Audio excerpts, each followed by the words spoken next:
அனைவருக்கும் வணக்கம் நண்பர்களே. இந்த பதிவில் என்ன தகவல் பார்க்க போகின்றோம் என்றால், நமது விருச்சிகம் ராசிக்கு கார்த்திகை மாதம் ராசி பலன் எப்படி இருக்கும் என்பதை பார்ப்போம். 4ஆம் வீட்டில் ராகு இருப்பது சிக்கலான மற்றும் சவாலான குடும்ப வாழ்க்கையை குறிக்கலாம். அதே நேரத்தில் வளர்ச்சி மற்றும் பொருள் ஆதாயங்களுக்கான வாய்ப்புகளையும் குறிக்கலாம். இந்த நிலைப்பாடு பெரும்பாலும் ஒருவரின் வீடு மற்றும் குடும்பத்துடன் வலுவான தொடர்பை குறிக்கிறது. சில சமயங்களில் தீவிரமான உணர்ச்சி பற்றுதலுடன் மேலும் பொருள் வசதிகள் மற்றும் நவீன வாழ்க்கை முறைக்கான ஆசைக்கு வழிவகுக்கும். இருப்பினும் இது உணர்ச்சி உறுதியற்ற தன்மை, தனிப்பட்ட மற்றும் தொழில்முறை வாழ்க்கையை கலக்கும் போக்கு மற்றும் வீட்டுச் சூழலில் சாத்தியமான இடையூறுகளையும் ஏற்படுத்தக்கூடும். 4ஆம் வீட்டில் ராகு பொருள் ஆதாயங்களை கொண்டு வரலாம், குறிப்பாக சொத்து, நிலம் மற்றும் வாகனங்கள் தொடர்பாக. பூர்வீகவாசிக்கு வெற்றி மற்றும் அங்கீகாரத்தை அடைய வேண்டும் என்ற வலுவான ஆசை இருக்கலாம், குறிப்பாக அவர்களின் வீடு மற்றும் குடும்பம் தொடர்பானது. இந்த நிலைப்பாடு சமூக நிலை மற்றும் அங்கீகாரத்தில் முன்னேற்றத்திற்கு வழிவகுக்கும், ஒருவேளை குடும்ப தொடர்புகள் அல்லது சாதனைகள் காரணமாக இருக்கலாம். இந்த நிலைப்பாடு நல்ல தூக்கத்தையும் சுவையான உணவையும் அனுபவிக்கும் என்று சில விளக்கங்கள் தெரிவிக்கின்றன. 4ஆம் வீட்டில் ராகு உணர்ச்சி கொந்தளிப்பை உருவாக்கி வீட்டில் அமைதியையும் கண்டறிவதை கடினமாக்கும். குடும்பம் மற்றும் வீட்டுச் சூழலுக்குள் நல்லிணக்கம் மற்றும் ஸ்திரத்தன்மையை பேணுவதில் சவால்கள் இருக்கலாம். பூர்வீகவாசிகள் தங்கள் தொழில்முறை மற்றும் தனிப்பட்ட வாழ்க்கையை பிரிக்க போராடலாம், இது சாத்தியமான மோதல்களுக்கு வழிவகுக்கும். 10ஆம் வீட்டில் கேது சஞ்சரிப்பதால் ஒருவரின் தொழில் மற்றும் பொது வாழ்வில் பல்வேறு சவால்கள் மற்றும் வெற்றிக்கான வாய்ப்புகள் ஏற்படலாம். இந்த நிலையில் உள்ள நபர்கள் ஆரம்ப தடைகளை சந்திக்க நேரிடலாம், ஆனால் அவர்கள் குறிப்பிடத்தக்க சாதனைகளுக்கான ஆற்றலையும் தங்கள் வேலையை அணுகுவதற்கான தனித்துவமான அணுகுமுறையையும் கொண்டுள்ளனர். 10ஆம் வீட்டில் கேது நிச்சயமற்ற தன்மை மற்றும் தொழில் பாதைகளில் மாற்றங்களை கொண்டு வரலாம். பாரம்பரிய அதிகார நபர்கள் அல்லது கட்டமைப்புகளிலிருந்து சவால் விடுவதற்கோ அல்லது அவற்றிலிருந்து விலகி இருப்பதற்கோ ஒரு போக்கு இருக்கலாம். தனிநபர்கள் தங்கள் தொழில்முறை அபிலாஷைகளுக்கும் தனிப்பட்ட வாழ்க்கைக்கும் இடையில் சமநிலையைக் கண்டறிய போராடலாம். கேதுவின் செல்வாக்கு வழக்கமான வேலை முறைகள் மற்றும் சமூக எதிர்பார்ப்புகளை கேள்விக்குள்ளாக்கலாம். நேர்மறையான பொது பிம்பத்தை பராமரிப்பதில் அல்லது அங்கீகாரத்தை பெறுவதில் சிரமங்களை எதிர்கொள்வதில் சவால்கள் இருக்கலாம். ஆன்மீக வளர்ச்சிக்கான சாத்தியமும் ஒருவரின் வேலையில் ஆழமான நோக்கத்தை கண்டறியும் விருப்பமும் உள்ளது.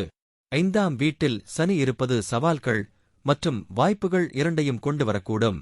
இது படைப்பு நோக்கங்கள், காதல் உறவுகள் மற்றும் சந்ததியினரை தாமதப்படுத்தலாம் அல்லது கட்டுப்படுத்தலாம், ஆனால் இது இந்த பகுதிகளில் ஒழுக்கம், பொறுப்பு மற்றும் நீண்டகால வெற்றியை வளர்க்கும்.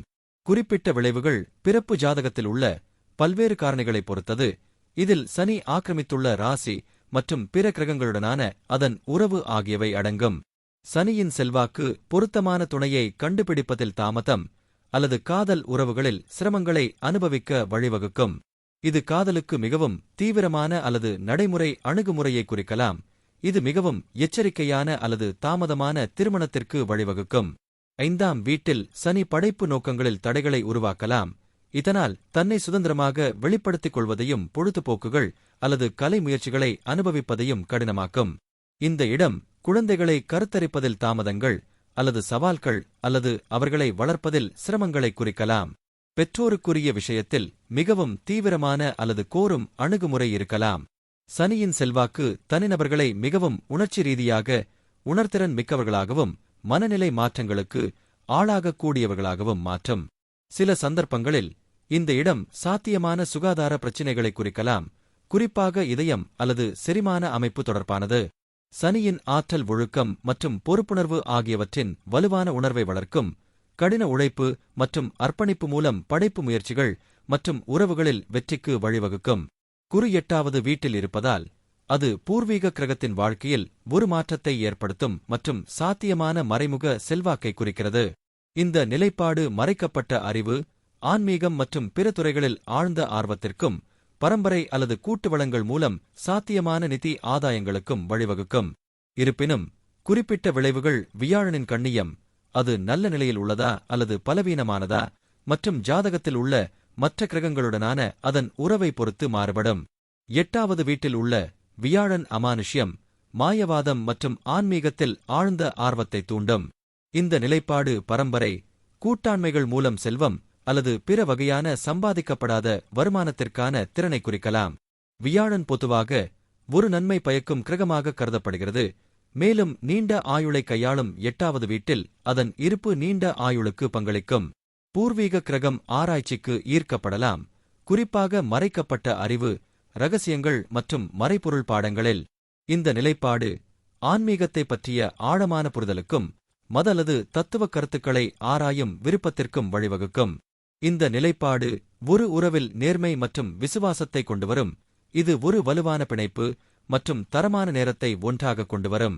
புதன் பகவான் உங்களது 12ஆம் வீடான விரயஸ்தானத்தில் அமர்ந்து உள்ளார். 12ஆம் வீட்டில் உள்ள புதன் உயர்கல்வி மற்றும் தத்துவ மற்றும் மறைவான கற்றலை தருகிறார். 12ஆம் வீட்டில் புதன் செல்வதால் செல்வம் மற்றும் பயணங்கள் மற்றும் வெளிநாட்டில் குடியேறும் வாய்ப்பு. தொழில்முறை முன்னணியில் நீங்கள் ஒரு முன்னணி பாத்திரத்திற்கு தொடங்கிய ஒரு சிறிய நிலையில் இருந்து உங்களை அழைத்துச் செல்லும் வளர்ச்சியை கொண்டு வருகிறது. 12ஆம் வீட்டில் உள்ள புதன் உங்களுக்கு உயர்கல்வி, தத்துவக் கற்றல், ஆவிகளுடன் தொடர்பு மற்றும் மறைவான கற்றல் ஆகியவற்றை வழங்குகிறது. வேறொரு உலகத்திலிருந்து தகவல்களைப் பெறுவதற்கும் அதை நிஜ உலகத்துடன் தொடர்பு கொள்வதற்கும் வலுவான மனநலத்திறனை நீங்கள் கொண்டிருப்பீர்கள். உங்கள் தர்க்கரீதியான மற்றும் பகுப்பாய்வு மனமானது கற்பனை உலகில் இருந்து வருகிறது, இது பலரால் புரிந்து கொள்ள முடியாது. அதனால்தான் உங்கள் புத்திசாலித்தனம் தவறாக புரிந்து கொள்ளப்படுகிறது. 12வது வீடு என்பது அனைத்து வகையான இழப்புகள், அன்பு, பணம், அறிவு போன்றவற்றின் வீடு. இது ஆன்மீகத்தின் உண்மையான வீடு. இது உங்களை மற்ற பகுதிகள் மற்றும் பரிமாணங்களுடன் இணைக்கிறது மற்றும் நமக்குத் தெரியாத விஷயங்களை குறிக்கிறது. அது வெளிநாட்டு வீடு. 12வது வீட்டில் உள்ள புதன் உங்களை மற்றவர்களுடன் தொடர்பு கொள்வதை குறைக்கும், மிகவும் கூச்ச சுபாவமுள்ளவராகவும் தகவல் தொடர்புகளில் இரகசியமாகவும் இருக்கும். அதே சமயம் நீங்கள் தனிமைப்படுத்தப்படுவீர்கள். 12ஆம் வீட்டில் புதன் உங்கள் பேச்சில் இழப்பை கொடுக்கும். ஒன்று உங்களுக்கு பேசுவதில் சிக்கல் இருக்கும் அல்லது நீங்கள் அதிகம் பேச மாட்டீர்கள். இந்த வேலை வாய்ப்பு உங்களை ஒரு வெற்றிகரமான எழுத்தாளராக மாற்றுவதற்கான சிறந்த இடங்களில் ஒன்றாகும். உங்களது கற்பனை நுண்ணறிவை வார்த்தைகளாக வைத்து அனைவருடனும் தொடர்பு கொள்ளலாம். புதன் என்பது பேச்சு. உங்கள் பேச்சு தனிமைப்படுத்தப்பட்டால் கைகள் மூலம் தொடர்பு கொள்வதற்கான சிறந்த வழி. உங்கள் உண்மையான செறிவு கற்பனை மற்றும் நிழலிடா மண்டலத்திலிருந்து வருகிறது. ஆவி வழிகாட்டியிலிருந்து செய்திகளைப் பெற நீங்கள் ஆண்டெனாவைப் போல ஆகிவிடுவீர்கள். அறியாதவற்றை அறிய உங்கள் உள்ளுணர்வு சக்தியை திறக்க முடியும் என்பதால் நீங்கள் ஒரு வெற்றிகரமான ஜோதிடராக முடியும். நீங்கள் உங்கள் மனதை பயன்படுத்தும்போது அது தனிமைப்படுத்தப்பட வேண்டும், மேலும் மக்களால் சூழப்படக்கூடாது. 12ஆம் வீட்டில் உள்ள புதன் உங்களுக்கு வெளிநாட்டு செட்டில்மெனே மற்றும் வெளிநாட்டு நாணயம் மற்றும் வர்த்தகம் மூலம் வருமானம் தருகிறார். தற்பொழுது சுக்கிர பகவான் உங்களது 12ஆம் வீடான விரயஸ்தானத்தில் அமர்ந்து உள்ளார். 12வது வீட்டில் உள்ள சுக்கிரன் ஆழ்ந்த உணர்ச்சி உணர்திறன், மறைந்திருக்கும் திறமைகள், இரக்கம் மற்றும் தன்னலமற்ற அன்பிற்கான வலுவான ஆசை ஆகியவற்றை குறிக்கலாம். ஆனால் மற்ற அம்சங்களைப் பொறுத்து கடந்தகால உறவுகள், இரகசிய போக்குகள் அல்லது மறைக்கப்பட்ட ஆசைகளை விடுவிப்பதில் சவால்களை குறிக்கலாம். விளக்கப்படத்தில் உள்ள கிரகங்கள் அடிப்படையில் காதல் மற்றும் மகிழ்ச்சியுடன் கூடிய ஒரு சிக்கலான உறவு பெரும்பாலும் நுட்பமான அல்லது திரைக்கு பின்னால் உள்ள வழிகளில் வெளிப்படுத்தப்படுகிறது. நேர்மறை விளக்கங்கள், ஆழ்ந்த உணர்ச்சி இணைப்பு, பச்சாதாபம் மற்றும் ஆழமான மட்டத்தில் மற்றவர்களை புரிந்து கொள்வதற்கான வலுவான திறன் பெரும்பாலும் ஆழமான அர்த்தமுள்ள உறவுகளுக்கான விருப்பத்திற்கு வழிவகுக்கிறது. கலை, நாட்டம், இசை, ஓவியம் அல்லது நடனம் போன்ற கலை நோக்கங்களில் படைப்பாற்றலுக்கான சாத்தியம் பெரும்பாலும் மறைக்கப்பட்ட அல்லது மாயத்தரத்துடன்.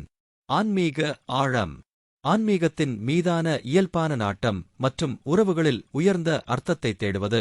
கவர்ச்சி மற்றும் கவர்ச்சி, மற்றவர்களை ஈர்க்கும் நுட்பமான வசீகரத்துடன் கூடிய கவர்ச்சியான ஆளுமை. பெருந்தன்மை மற்றும் பரோபகாரம், மற்றவர்களுக்கு உதவ ஆசை மற்றும் அழகு மற்றும் நல்லிணக்கத்தை ஊக்குவிக்கும் காரணங்களில் பங்களிக்க வேண்டும். தற்பொழுது சூரிய பகவான் உங்களது முதல் வீடான ராசிஸ்தானத்தில் அமர்ந்து உள்ளார். முதல் வீட்டில் இருக்கும் சூரியன் உங்களுக்கு பிரகாசமான ஆளுமையையும் புத்திசாலித்தனமான மனதையும் தருவார். அதே நேரத்தில் நீங்கள் தகுதியானவர் மற்றும் முதலிடத்தில் இருக்க வேண்டும் என்று உணர வைக்கும். தொழில்முறை முன்னணியில் நீங்கள் வெற்றிகரமாகவும் வெற்றியுடனும் இருப்பீர்கள், அதற்காக மதிக்கப்படுவீர்கள். சூரியன் உண்மையான ஆன்மாவை குறிப்பதாக கருதி அரியணையில் அமர்வது உங்களின் உரிமை என்றும் அதிகாரம் மற்றும் உயர்மட்டத்துக்கு தகுதியானவர் என்றும் நீங்கள் உணர்கிறீர்கள். சூரியன் 1ஆம் வீட்டில் இருக்கும்போது நீங்கள் முதலிடத்தில் இருப்பது அவசியம் என்றும் எந்த முயற்சியும் செய்யாமல் அதை சொந்தமாக்கிக் கொள்ளத் தகுதியானவர் என்றும் உணர்கிறீர்கள். தொழில்முறை இடத்தில் நீங்கள் வெற்றி பெற்றதாக உணருவீர்கள். அதற்காக நீங்கள் மதிக்கப்பட வேண்டும். ஒரு சுயதொழில் செய்பவராக நீங்கள் வெற்றி பெற முடியும் மற்றும் உங்கள் ராஜ்யத்தை ஆட்சி செய்வீர்கள் என்று நீங்கள் உணருவீர்கள். மற்றவர்களைக் கவரவும் அவர்களின் செயல்களைக் கட்டுப்படுத்தவும் உங்களுக்குத் தெரியும். நீங்கள் மற்றவர்களை வழிநடத்த விரும்புகிறீர்கள் மற்றும் அவர்களின் பயணத்திற்கான சிறந்த பாதையை அவர்களுக்குக் காட்ட விரும்புகிறீர்கள். நீங்கள் ஒரு அரசியல்வாதி ஆகலாம் அல்லது அரசாங்கத்தில் உயர் பதவி வகிக்கலாம். நீங்கள் வாழ்க்கையின் ஏற்றத்தாழ்வுகளை திறமையாக கையாளும் ஒரு நேர்மறையான நபர். நீங்கள் ஒரு அறிவுஜீவி மற்றும் பிரச்சினைகளை கையாள்வதில் தர்க்கரீதியான அணுகுமுறையைக் கொண்டவர். உங்கள் திறன்களில் உங்களுக்கு அதிக சுயமரியாதை மற்றும் நம்ப முடியாத நம்பிக்கை உள்ளது. மற்றவர்கள் உங்களை எவ்வளவு அதிகமாக மதிக்கிறீர்களோ அவ்வளவு மகிழ்ச்சியை நீங்கள் பெறுவீர்கள். நெருப்பில் எரிபொருளைச் சேர்ப்பது போல. சூரியன் ராஜாவைப் போல உழைத்து வாழ அதிகாரத்தையும் உற்சாகத்தையும் தருகிறார். வாழ்க்கையை அதன் முழுமையில் ஆராய்வதற்கான வலுவான உறுதியையும் நம்பிக்கையையும் இது உங்களுக்கு வழங்குகிறது.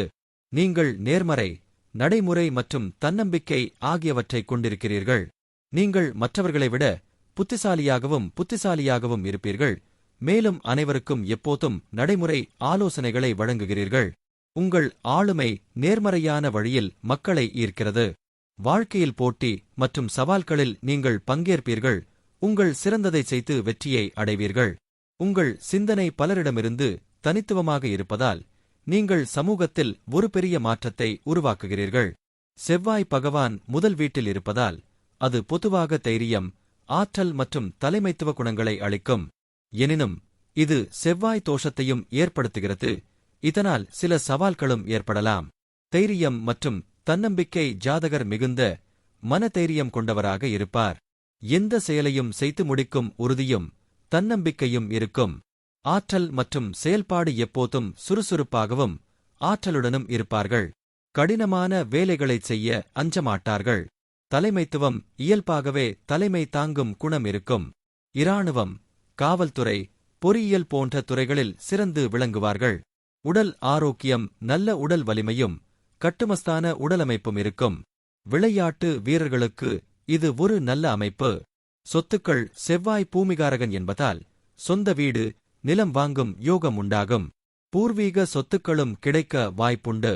கோபம் மற்றும் ஆக்ரோஷம் ஜாதகருக்கு கோபம் அதிகமாக வரும்.